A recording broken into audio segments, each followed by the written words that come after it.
Na luxuosa festa de inauguração da casa do nosso filho, minha esposa agarrou meu braço. Seu aperto era forte, os dedos cravando no tecido do meu paletó. Ela se inclinou para perto, a voz sendo apenas um sussurro por cima do tilintar das taças de champanhe. Precisamos ir embora agora mesmo. Eu olhei para ela, confuso. Por quê? O que está acontecendo? Ela permaneceu em silêncio, os olhos disparando em direção ao corredor. Não disse mais nenhuma palavra até estarmos trancados dentro do nosso carro. Finalmente, se virou para mim com o rosto pálido e perguntou: "Você não chegou a ver a papelada final, não é?" O que ela me contou a seguir me deixou completamente paralisado. Meu nome é Valério Junqueira, completo exatamente 70 anos hoje. E passei as últimas 4 décadas da minha vida construindo a Junqueira Logística, transformando-a de um único caminhão de entregas em uma operação de nível nacional. Minha esposa, Isadora, e eu trabalhamos incansavelmente para dar ao nosso único filho, Cassiano, o tipo de vida que só podíamos sonhar quando éramos jovens. Pagamos a faculdade dele, pagamos seu casamento luxuoso com Thalita.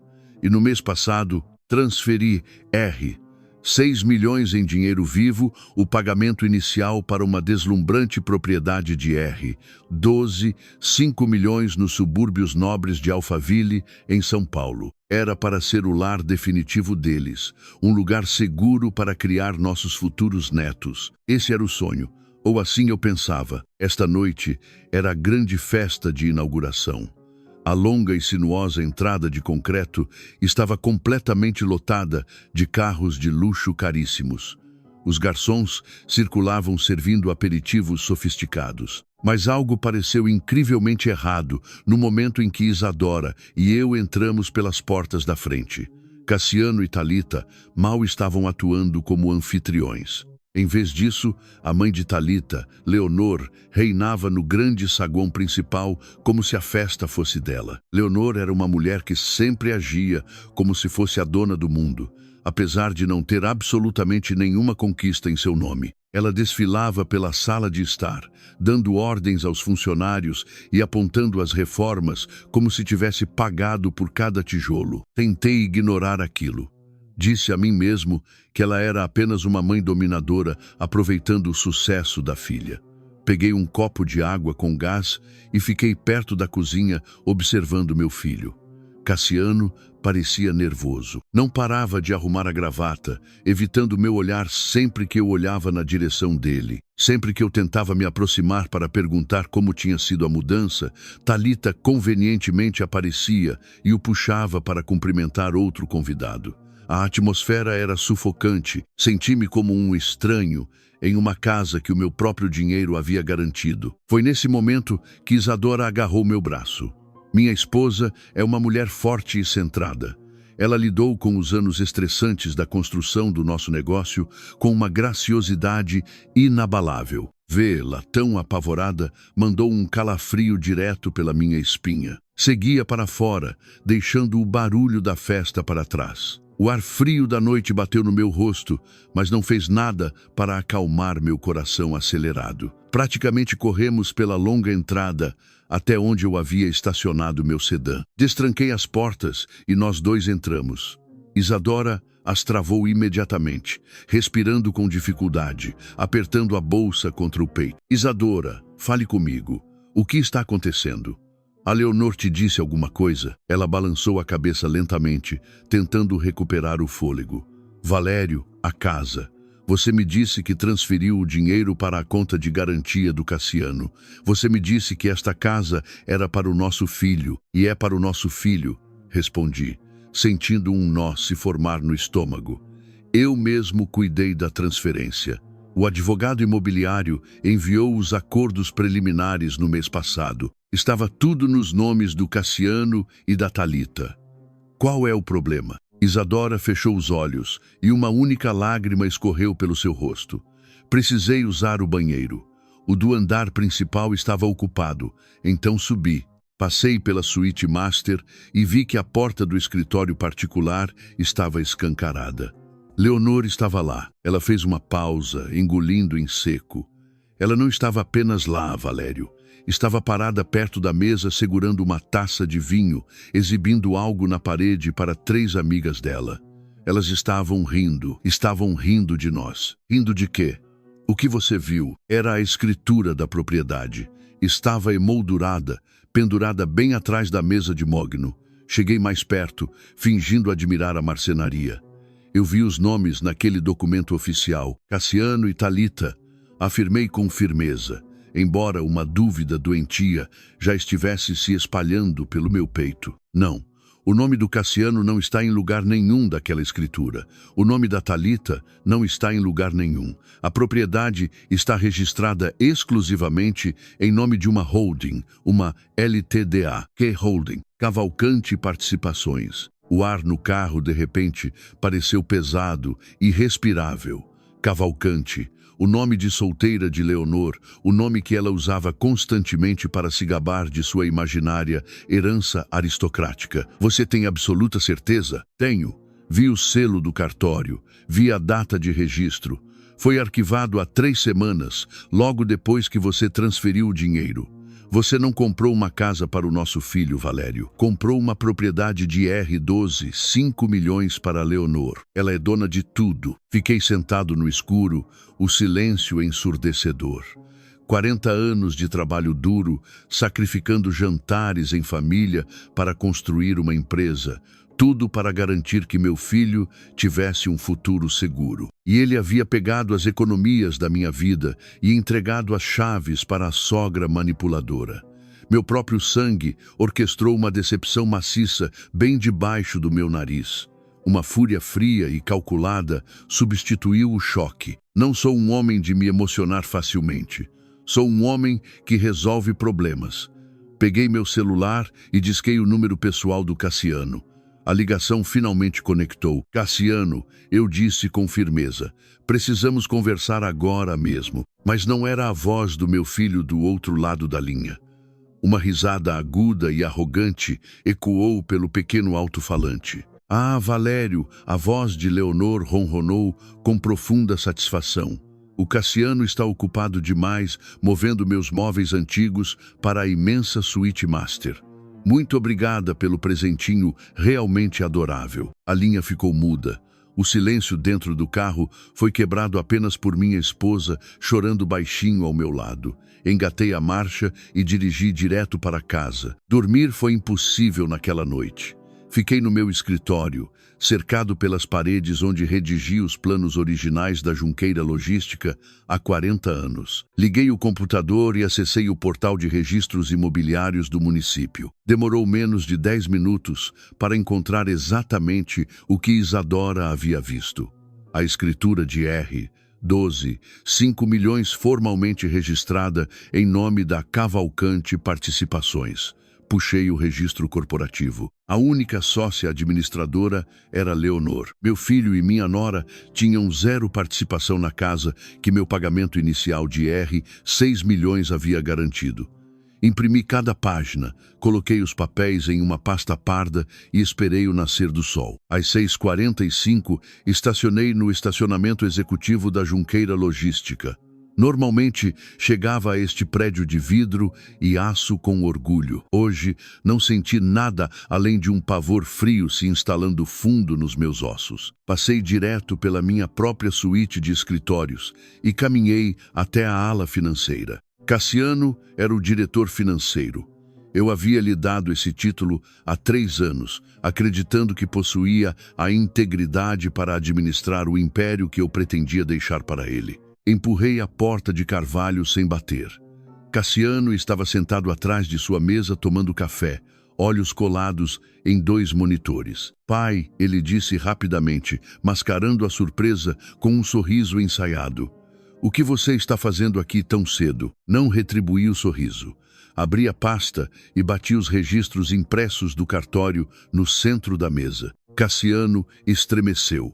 Vi o sangue drenar do rosto dele enquanto escaneava o nome destacado no registro, Cavalcante Participações. Gostaria de explicar por que o meu pagamento inicial de R$ 6 milhões comprou uma mansão para sua sogra? Pai, escuta, não é o que parece. Sua voz perdeu a autoridade suave de sempre. Você não tem o quadro completo. Eu entendo perfeitamente, respondi. Você tem exatamente 1 minuto para me dizer a verdade antes que eu ligue para o banco e relate uma fraude financeira. A porta se abriu. Talita entrou carregando uma bandeja com doces caros e cafés de grife. Valério, ela disse com voz açucarada, não esperávamos você hoje. Seus olhos pegaram os documentos espalhados pela mesa. A postura dela enrijeceu na hora.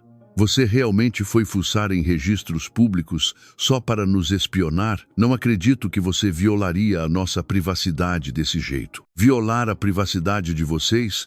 Entreguei a vocês milhões de reais do meu dinheiro suado. Tenho todo o direito de saber de quem é o nome no título daquela propriedade. Foi um presente, ela rebateu.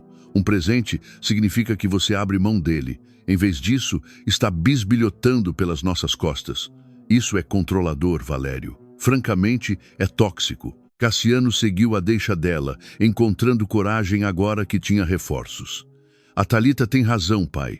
Somos adultos. Você não pode simplesmente invadir meu escritório e lançar acusações porque não entende de planejamento financeiro moderno. Puxou uma grossa pasta preta com o logotipo de uma firma de contabilidade em relevo dourado. Sente-se, pai. Deixe-me explicar exatamente como funciona o sistema tributário. O mundo das transferências financeiras em grande escala não é tão simples quanto era quando você comprou sua primeira casa há 40 anos. Ele começou, o dedo apontando uma planilha densa de alíquotas e cronogramas de depreciação.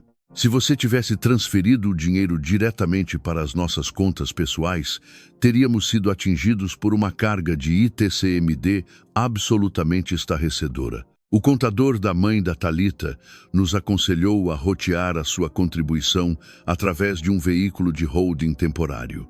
A Cavalcante Participações é apenas uma empresa de fachada, pai. A Leonor está agindo como fiduciária temporária. Em exatamente 90 dias, a holding será dissolvida e a escritura será transferida integralmente para o meu nome e o da Talita. Estávamos tentando proteger o seu investimento, não roubá-lo. Foi uma performance magistral. A terminologia estava perfeitamente empregada, a lógica soava responsável na superfície. Mas passei toda a minha vida adulta navegando pela legislação tributária corporativa. Soube instantaneamente que era um conto de fadas vestido de jargão. Você não usa a holding pessoal de uma sogra para burlar impostos sobre uma residência principal. Mantive o rosto em branco.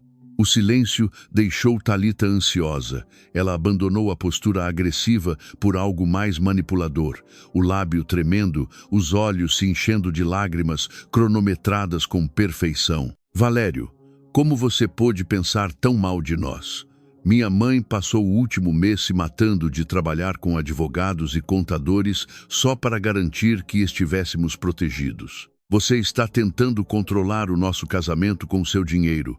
E isso está destruindo esta família. Cassiano contornou a mesa, colocou o braço protetoramente ao redor da esposa chorosa. Por favor, pai, não arruine a harmonia da família por causa de um mal-entendido sobre estruturas tributárias temporárias. Dê apenas 90 dias. Você verá a transferência da escritura. Apenas confie em mim. Fiquei ali, cercado pelo império que construí do nada, olhando para o filho que criei e a nora que acolhi. Minhas entranhas gritavam que aquilo era só a superfície de uma conspiração muito mais obscura. A mentira sobre a brecha fiscal fora muito ensaiada. As lágrimas de Talita, convenientes demais. A risada de Leonor ao telefone, incompatível com a narrativa de sacrifício materno. Percebi, naquele momento, que confrontá-los com lógica e raiva não renderia nada. Eles estavam preparados para uma briga, não para uma rendição. Se eu quisesse a verdade, precisava que acreditassem que haviam me enganado com sucesso. Deixei os ombros caírem, apertei a ponta do nariz e soltei um suspiro trêmulo. Me desculpem, sussurrei com voz fraca. Estou ficando velho, Cassiano. Essas estruturas financeiras modernas são confusas para mim. Quando a Isadora viu o nome da Leonor naquela escritura, entramos em pânico. Não tive a intenção de acusá-los de nada malicioso. Peço desculpas por invadir a sala assim. Vocês têm razão, eu deveria ter confiado. A tensão evaporou dos ombros de Cassiano na mesma hora. Talita enxugou os olhos, oferecendo um sorriso fraco e perdoador. Eles trocaram um olhar rápido de vitória. O velho havia dobrado as pernas. Está tudo bem, pai, disse Cassiano, a voz retornando ao tom confiante de sempre. Sei que você estava apenas cuidando de nós. Vamos deixar isso para trás. Obrigado, filho. Vou deixar você voltar ao trabalho. Virei as costas e caminhei lentamente em direção à porta de vidro com os passos pesados de um homem derrotado. Ao puxá-la, as luzes fluorescentes do corredor transformaram o painel espesso num espelho escuro. O ângulo do reflexo capturou a área atrás da mesa de Mogno.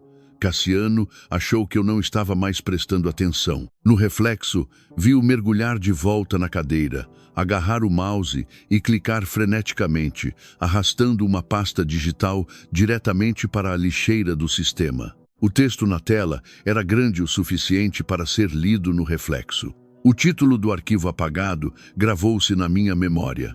Junqueira.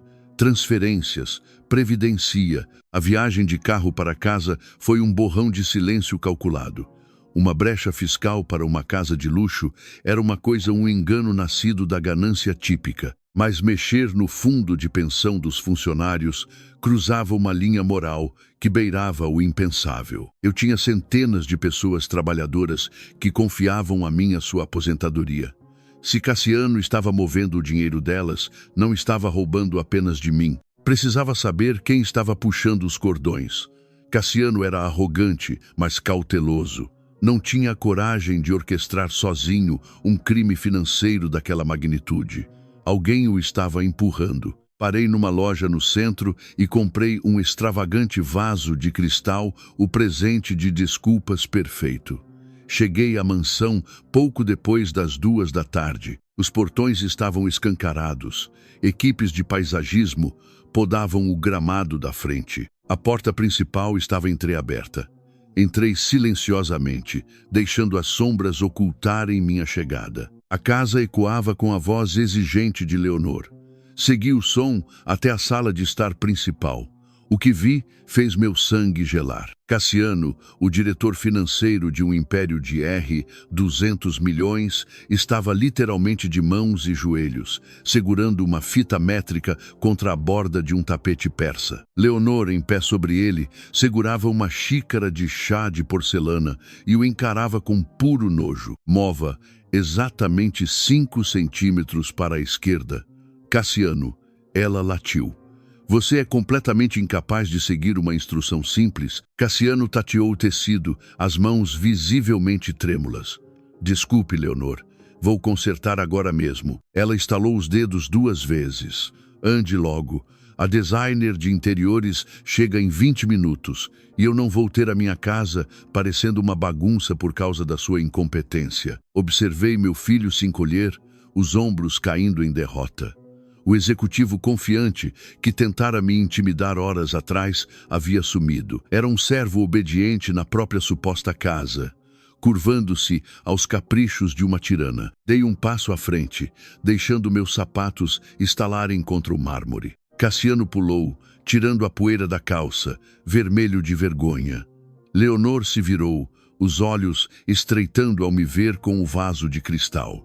Talita entrou pela cozinha adjacente. Valério, disse Talita, tensa. O que você está fazendo aqui sem ligar antes? Forcei um sorriso caloroso. Vim trazer isto. Eu queria me desculpar formalmente pelo meu comportamento esta manhã. Eu só quero paz entre nós. Leonor olhou para o vaso, os lábios se curvando num sorriso presunçoso. Bem, isso é muito maduro da sua parte, Valério. Apenas coloque na mesa lateral e não arranhe a madeira. Voltei minha atenção para Cassiano, ainda olhando para o chão. Já que estou aqui, queria lhe perguntar rapidamente sobre as projeções do 4º trimestre. Ainda estamos no caminho certo para abrir o novo armazém em Goiás até novembro? Era uma pergunta que qualquer executivo responderia dormindo. Cassiano abriu a boca, mas Talita se colocou diretamente na frente dele, bloqueando-o da minha visão como um cão de guarda. O Cassiano não está trabalhando hoje, Valério. Estamos focados inteiramente em arrumar a casa da minha mãe. A sua empresinha de caminhões pode esperar até segunda. Olhei por cima do ombro dela, tentando pegar o olhar de Cassiano. Ele apenas assentiu, olhando vagamente para a parede recém-pintada. A Thalita tem razão, pai. Podemos falar sobre logística na semana que vem. O horror psicológico da situação desabou sobre mim. Meu filho não tinha o menor controle sobre sua própria vida, seu dinheiro ou sua voz. Estava subjugado, despido da autonomia, transformado numa ferramenta submissa para o ganho financeiro delas. É claro, vou apenas usar o banheiro e deixá-los voltar ao seu dia. Passei pela sala e fui direto ao corredor até o escritório particular de Leonor. A porta estava escancarada. O espaço cheirava a perfume caro e couro. Caminhei rapidamente até a mesa de mogno. Ao contornar a cadeira de couro, a ponta do meu sapato prendeu na borda de uma lata de lixo metálica, derramando o conteúdo pelo piso. Agachei-me para limpar antes que alguém ouvisse o barulho. Uma bola de papel amassada chamou minha atenção, um logotipo de cores brilhantes. Alisei as páginas rasgadas contra o joelho. Eram cartas de notificação final de 3 cassinos offshore diferentes, localizados no Caribe. As cartas eram endereçadas diretamente a Leonor Cavalcante. A tinta vermelha exigia transferências eletrônicas imediatas para liquidar notas promissórias pendentes. Encarei os números impressos no papel. Leonor não era uma aristocrata blindando ativos contra o governo. Era uma jogadora compulsiva, afogando-se em dezenas de milhões de reais em dívidas offshore. E estava usando meu filho e o fundo de pensão da minha empresa para pagar sua própria sobrevivência. Coloquei os pedaços rasgados de volta na lata, arrumando-os exatamente como os havia encontrado.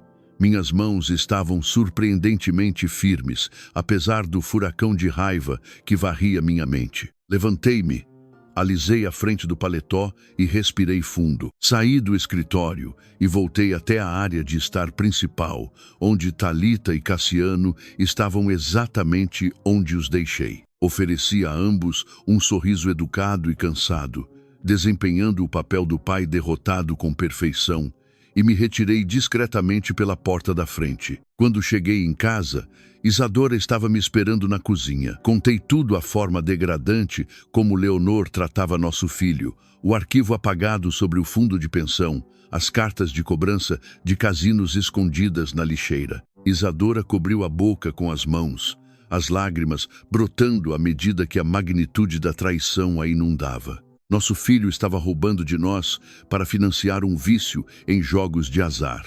Temos que chamar a polícia, Valério. Balancei a cabeça lentamente, segurando as mãos trêmulas dela. Não, se o confrontarmos agora, Cassiano apagará as provas digitais restantes. Ele controla os servidores, controla os livros diários. Vai alegar que sou um velho confuso fazendo acusações absurdas e a Thalita vai apoiá-lo completamente. Se quisermos parar isso, preciso de provas concretas, os dados brutos direto dos servidores, sem que ele saiba que eu estava procurando. Passei o resto da noite agindo com normalidade completa. Jantei, assisti ao noticiário, fui para a cama na minha hora de costume. Mas dormir estava fora de cogitação. Quando o relógio bateu 2 da manhã, saí de fininho da cama e tranquei a porta do meu escritório atrás de mim. Cassiano, ao assumir o cargo de diretor financeiro 3 anos atrás, mudou imediatamente todas as senhas administrativas primárias, barrando-me das métricas operacionais. Acreditava que seus protocolos modernos de segurança cibernética eram impenetráveis. Mas esqueceram um detalhe: eu não era apenas o fundador. Fui o homem que supervisionou pessoalmente a instalação da arquitetura de rede original.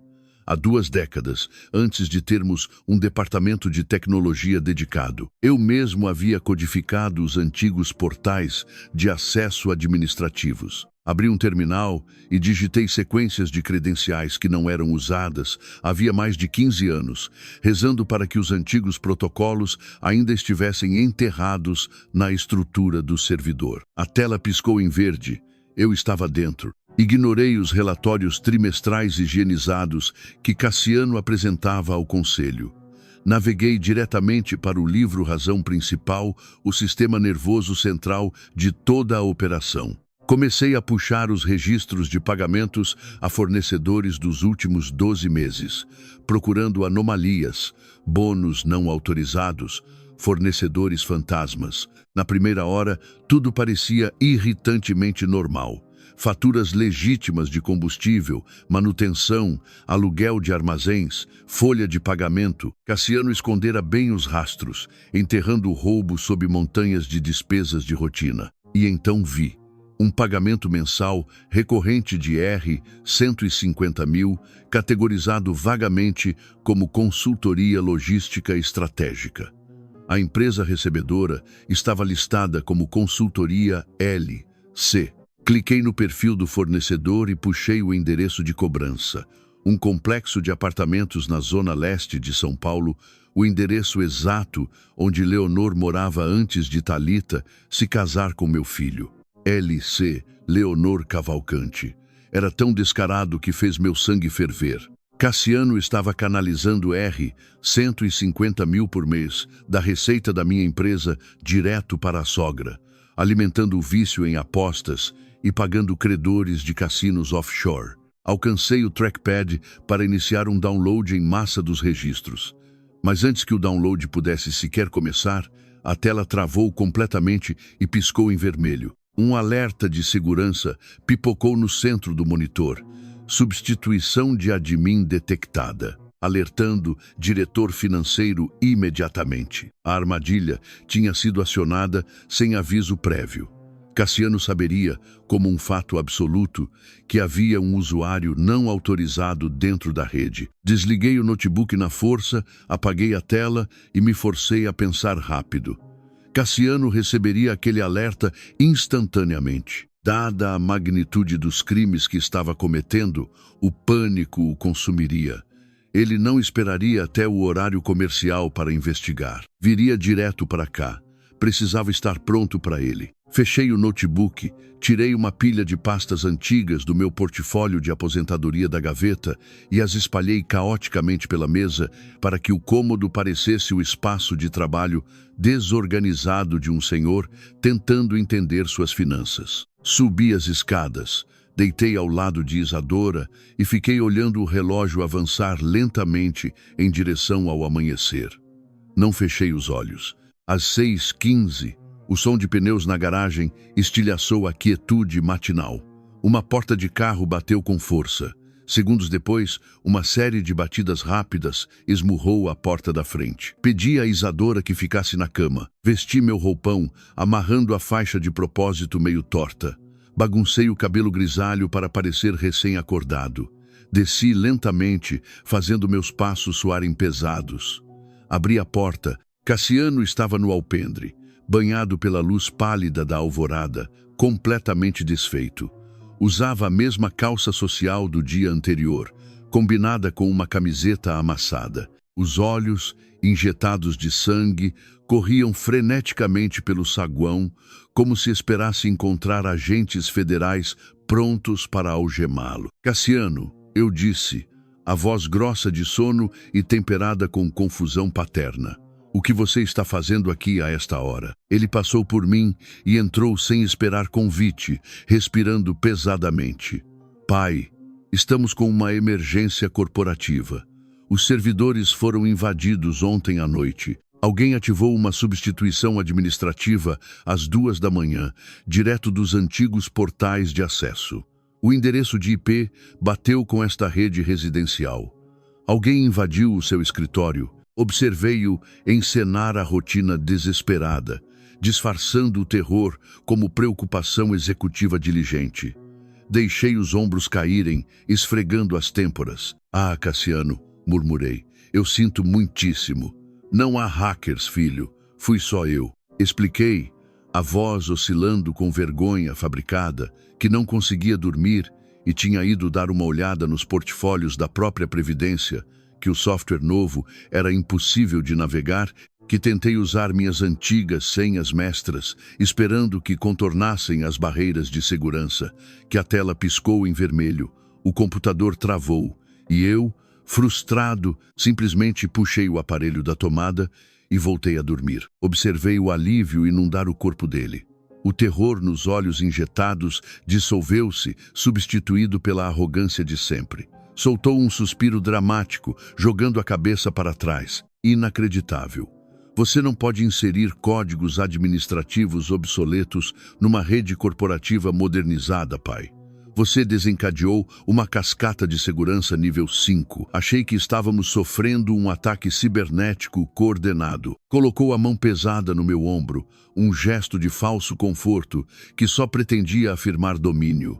Você está ficando velho demais para mexer com tecnologia avançada. Deixe as operações técnicas comigo. Se quiser ver seus arquivos de aposentadoria, ligue para minha assistente. Não tente acessar os servidores por conta própria de novo. Assenti mansamente os olhos no chão. Você tem toda a razão, filho. Vou deixar o trabalho pesado para você. Ele deu tapinhas no meu ombro e saiu pela porta da frente. Observei pela janela lateral. Quando o carro desapareceu na esquina, minha postura se endireitou. O tremor nas mãos cessou por completo. Peguei um celular reserva, comprado à vista numa loja de eletrônicos, sem vínculo com o meu nome, e disquei um número seguro. Nilu, eu disse, a voz gélida e desprovida de misericórdia paterna. Preciso que você destrua a vida do meu filho, sem fazer alarde. Nilo Castelo não era um homem de fazer perguntas. Era um auditor forense que operava nas sombras, capaz de rastrear um único real roubado por um labirinto de empresas de fachada e contas offshore criptografadas. Quando desliguei, senti a primeira sensação de calma genuína em dias. A armadilha estava armada. Agora eu só precisava fazer o meu papel. A oportunidade se apresentou naquela mesma sexta-feira. Isadora convidara Cassiano, Thalita e Leonor para um jantar em família, uma tradição antiga que nesta noite parecia a montagem de um palco para uma guerra psicológica. Isadora passou a tarde preparando seu famoso assado, completamente alheia à escavação digital que Nilo executava naquele exato momento sobre nosso filho. Eu não lhe contara sobre minha descoberta na madrugada, nem sobre a ligação para Nilo. Precisava que as reações dela fossem totalmente autênticas. Chegaram exatamente às 7. Cassiano entrou carregando uma garrafa de vinho caro, exibindo um sorriso relaxado. O pânico do alerta de sistema desaparecera por completo, acreditava ter neutralizado a ameaça. Que seu pai fosse apenas um idoso analfabeto. Thalita entrou logo atrás, com um buquê de flores, interpretando a nora dedicada com perfeição. E então veio Leonor, entrando como se fosse uma monarca, inspecionando uma vila de camponeses. Vestia seda, sob medida e joias de diamantes que agora eu sabia serem financiadas pelo fundo de aposentadoria roubado dos meus funcionários. Cumprimentou Isadora com um abraço rígido antes de reclamar da temperatura da casa. À mesa, Isadora trouxe o assado com legumes e ervas frescas. Leonor olhou para as travessas com desdém mal disfarçado. Isto é tão maravilhosamente rústico, Isadora, disse, a voz gotejando com descendência. Lembra-me das refeições simples que minha avó fazia. Você precisa dar a receita ao meu chefe pessoal. Ele está sempre procurando algo pesado para a equipe de jardinagem. O rosto de Isadora corou de constrangimento. Thalita soltou uma risadinha, dando um tapinha na mão dela. Não ligue para ela, Isadora. A nova dieta dela é baseada estritamente em ingredientes orgânicos importados. Fiquei na ponta da mesa, cortando minha carne com precisão lenta, forçando um sorriso ingênuo. Bem, nós somos pessoas simples, Leonor.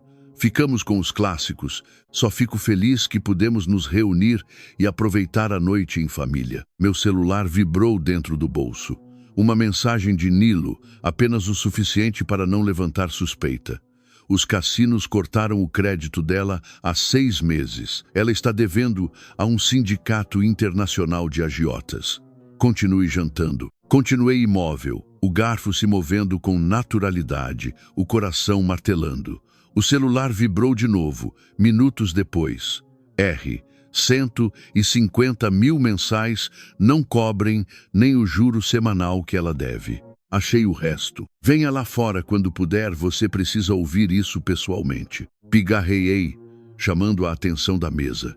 Peço licença por um momento. Acho que o assado estava um pouco pesado. Vou lá fora tomar um ar. Isadora olhou preocupada.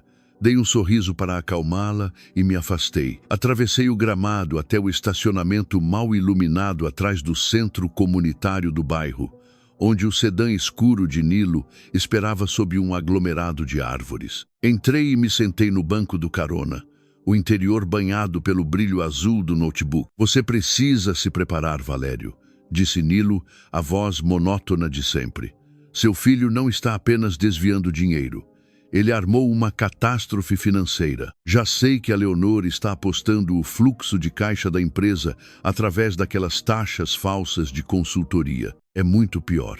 Nilo abriu uma série de transferências no notebook. 150 mil mensais. Não dão conta do tributo semanal que ela deve aos agiotas. Cassiano precisava de liquidez não rastreável em grande escala. Ele cruzou o limite definitivo. Está drenando o fundo de previdência privada dos funcionários da Junqueira Logística. Já sugou mais de 20 milhões das reservas principais, canalizando pela empresa de fachada da Leonor direto para uma conta em Macau. Senti um suor frio na testa. Ele está roubando as economias de aposentadoria dos meus trabalhadores. Há uma razão para ele se sentir confortável, assumindo um risco tão grande, continuou Nilo. Ele sabia que mexer no dinheiro da Previdência atrairia as autoridades. Precisava de uma garantia absoluta de que sairia ileso quando o castelo de cartas desmoronasse. Precisava de um bode expiatório. Fez uma pausa. Ele armou para você. Jogou no meu colo um calhamaço de documentos impressos, encontrados numa partição oculta do servidor. Cassiano usara sua assinatura digital para forjar declarações vinculativas, nomeando-me único fiador das dívidas de Leonor com os agiotas e ordens executivas autorizando a criação das subsidiárias fantasmas que drenavam o fundo de pensão. Cada transferência, cada empréstimo ilegal, cada real roubado levava meu nome no topo da cadeia de comando. Se a Polícia Federal ou a Receita investigarem, ou se os agiotas decidirem cobrar à força, todo o rastro de papel leva direto a você, explicou Nilo. Cassiano estruturou a operação inteira para parecer um subordinado inocente, seguindo ordens erráticas de um pai senil. Se isso der errado, é você quem vai para a penitenciária federal. Meu maxilar se cerrou. Meu próprio sangue planejara minha ruína financeira e meu encarceramento. Quanto tempo temos até a auditoria corporativa anual? 3 semanas. Quando os auditores externos virem as reservas do fundo, notarão o rombo. O esquema inteiro vai cair. Nilo tirou da maleta um último documento, numa pasta de plástico transparente. Cassiano sabe da auditoria. Sabe que o déficit não pode ser ocultado dos reguladores e não pretende esperar. Vai fechar a armadilha antes. Peguei a pasta, li o título. Meu sangue virou gelo. É uma petição para curatela e interdição médica de emergência, disse Nilo com genuíno desgosto na voz. Interceptei e-mails entre Cassiano, Thalita e um juiz particular pouco escrupuloso. Vão protocolar isso na semana que vem, numa audiência a portas fechadas. Vão depor sob juramento que seu comportamento está errático, que você sofre de demência grave e está destruindo a empresa com decisões imprudentes. Assim que o juiz assinar essa ordem, você perde qualquer autoridade no mesmo minuto. Eles vão internar você numa clínica psiquiátrica isolada no interior do Tocantins, incomunicável. Você nunca mais falará com a Isadora, com seus advogados ou com a polícia. E enquanto isso, Cassiano usará o poder de curador para cobrir os próprios rastros, jogando a culpa do desvio no seu declínio. Iam me enterrar vivo. Fiquei sentado no banco do carro escuro, encarando o documento. A crueldade infinita apagou de vez os últimos fragmentos de indulgência paterna, substituindo-os por uma decisão gelada e inflexível. Devolvi a pasta a Nilo. Não derramei uma lágrima.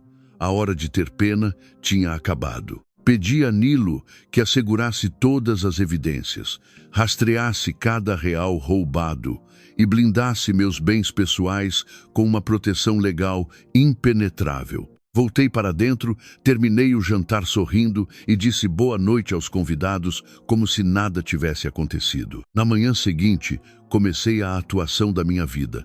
Se Cassiano e Thalita queriam um velho confuso e senil para validar o processo de curatela, eu lhes daria exatamente isso. Caminhei até a cozinha, onde Isadora servia café e Cassiano revia um relatório no tablet. Arrastei os pés, curvando os ombros de propósito. Bom dia, Teodoro. Chamei, usando o nome do meu falecido irmão. Você já terminou os registros de estoque do armazém? Cassiano baixou o tablet devagar, trocando um olhar assustado com Isadora. Pai, sou eu, o Cassiano. O Teodoro morreu há 20 anos. Você está se sentindo bem? Pisquei sem parar, apalpando a testa.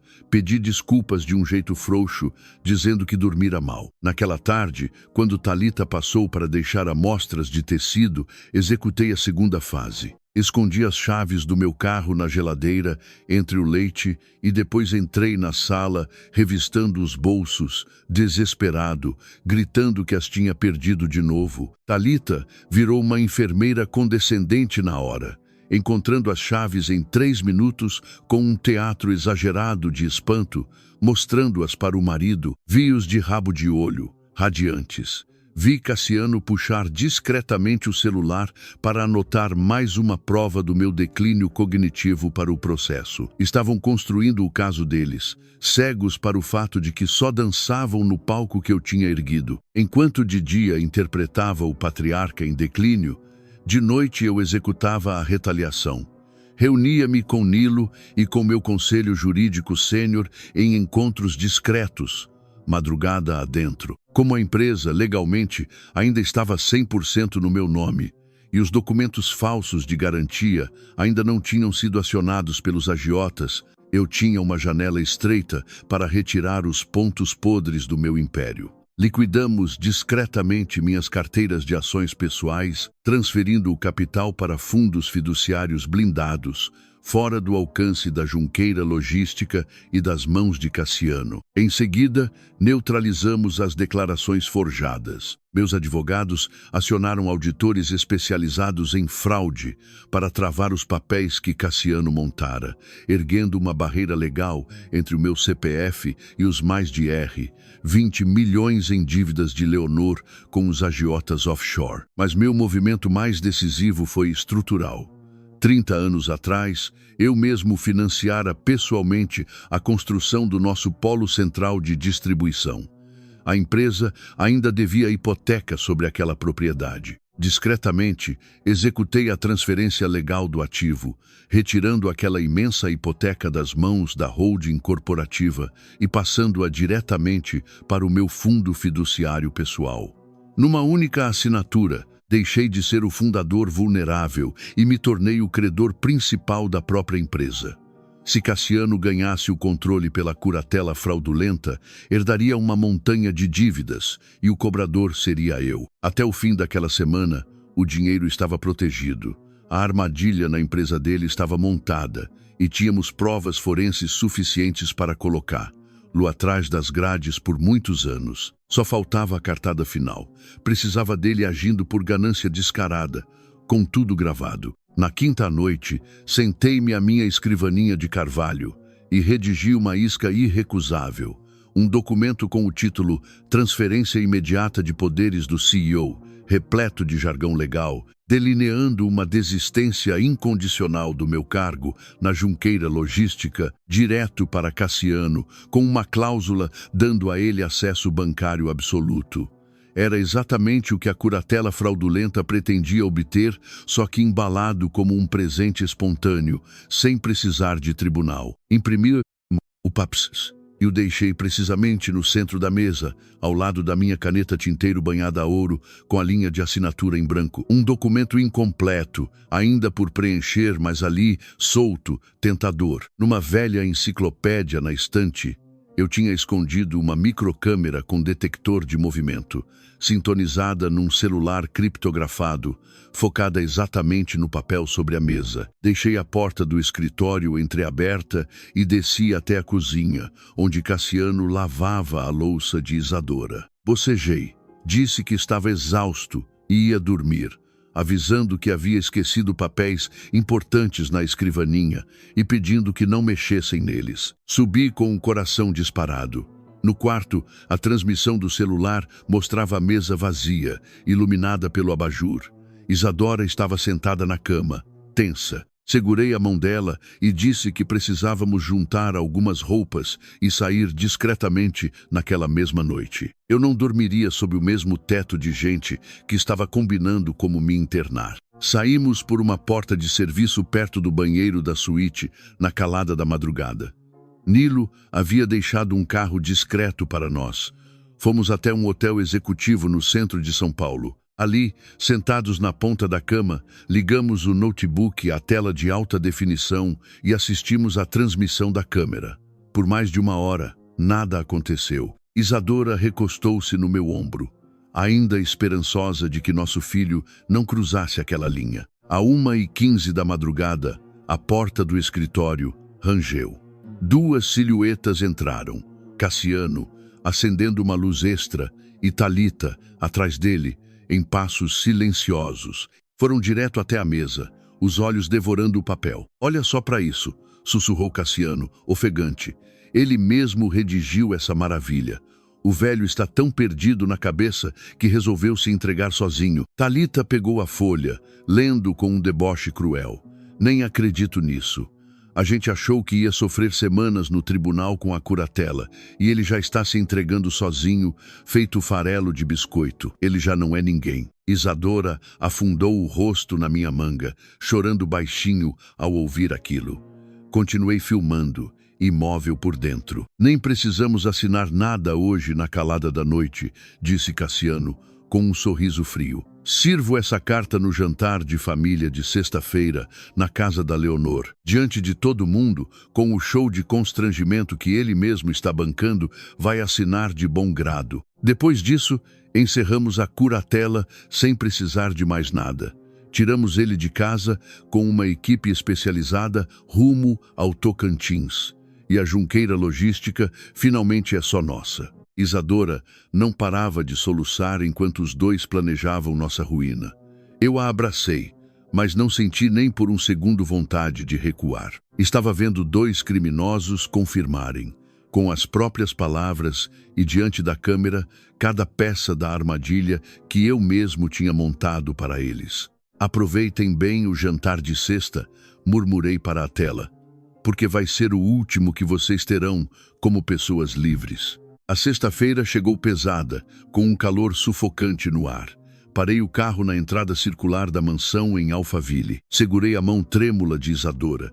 Olhei para a mulher que construiu comigo cada centímetro da minha vida e trancamos o medo no porta-luvas antes de atravessar as portas duplas. Entramos num coquetel que mais parecia um leilão de vaidades. Um quarteto de cordas tocava baixinho. Leonor, coberta de esmeraldas pagas com o roubo de Cassiano, contava a convidados ricos histórias, inventadas sobre um passado de corretora imobiliária de luxo. Atrás dela, como um serviçal encabulado, estava Cassiano, suado até a raiz do cabelo, a pasta preta apertada contra o peito até embranquecer os nós dos dedos. Ele enrijeceu ao nos ver na porta. Thalita se aproximou sorrindo, a fachada de nora amorosa perfeitamente encenada. "Que bom que você chegou bem, pai." Sem se perder pelo caminho, disse alto, o suficiente para os convidados ao redor ouvirem construindo, diante de testemunhas, o quadro da minha suposta decadência. Peguei a bengala que havia comprado naquela tarde numa farmácia do bairro, fingi um leve tremor e murmurei, com os olhos propositalmente vagos: "Só agradeço não ter me perdido no caminho até aqui. Minha cabeça anda ruim ultimamente. Não sei onde deixei os óculos." Cassiano sorriu, satisfeito. O teatro estava tão convincente que ele se permitiu relaxar completamente. tocando meu ombro como se eu fosse de vidro e me guiando até uma poltrona de veludo, a pasta preta pousada ao lado da minha perna. A gente resolve isso no final da noite, disse, com falsa suavidade. A tortura não demorou a começar. Leonor não suportava nossa presença sem despejar algum veneno. Estalou os dedos para os garçons e, apontando para Isadora, bradou o suficiente para que a sala inteira ouvisse. Vem, Isadora, já que você está aí sem fazer nada, ajuda a levar essa bandeja para os convidados. Você tem tanta prática com essas coisas em casa. Um silêncio constrangido percorreu o salão. Minha esposa, com uma dignidade que doeu de assistir, pegou a bandeja em silêncio e serviu os convidados sem hesitar, recusando-se a dar a Leonor a satisfação de uma reação. Talita cochichava, com desdém para as amigas da mãe. Segurei a língua. Meu estômago fervia. Sabia que o verdadeiro momento viria à mesa principal, quando todos se sentassem para o jantar. Sentei ao lado de Isadora. Do outro lado, Cassiano esfregava as mãos, ansioso, esperando o momento de me empurrar o documento, contando com o meu suposto atestado de incapacidade. Leonor, a cabeceira, ria alto, orgulhosa da própria crueldade. E a Isadora se saiu tão bem servindo, disparou ela, erguendo a taça, chamando a atenção de toda a mesa comprida, onde Cassiano sorria sem graça. Devia contratá-la para limpar meus pisos de mármore depois que o Valério for internado. Ela vai ter tempo de sobra. Pousei o garfo devagar sobre o prato. O tremor que eu havia encenado a noite inteira cessou por completo. Sem uma única hesitação, encarei aquela mulher em silêncio absoluto, o tipo de silêncio que, para quem construiu uma vida inteira negociando, é mais assustador que qualquer grito. A mesa inteira parou de mastigar, sentindo que algo tinha mudado. Falei com uma voz firme, cada palavra pesada como aço. A mulher a quem você se dirige desse jeito construiu, com as próprias mãos, tudo o que sustenta o teto sob o qual você está sentada esta noite. Minha esposa ergueu uma vida de trabalho e lealdade. Você, senhora Leonor Cavalcante, gastou décadas afundando em dívidas de jogo nas sombras, vivendo de ilusão às custas do suor alheio. Não vou repetir isso. Nunca mais dirija uma palavra de desprezo a essa mulher. Ela não é mendiga na sua mesa. Você é quem vive de esmola, disfarçada de herança. O salão inteiro gelou. Talita gaguejou, boquiaberta, incapaz de entender como o velho perdido havia articulado aquilo com tamanha clareza. Leonor se levantou de um salto, derrubando a cadeira, o vinho da taça se espalhando pela toalha branca. Como você ousa? Você está tendo um surto. Cassiano, tira esse homem daqui agora, ou eu chamo a segurança. Cassiano, vermelho de vergonha e desespero, levantou-se tropeçando, tentando recuperar o controle da cena diante de todos os convidados. Pai, para com isso. Você está envergonhando todo mundo. Pede desculpas agora. Ou eu mesmo levo você para o hospital hoje à noite. Era a última cartada dele.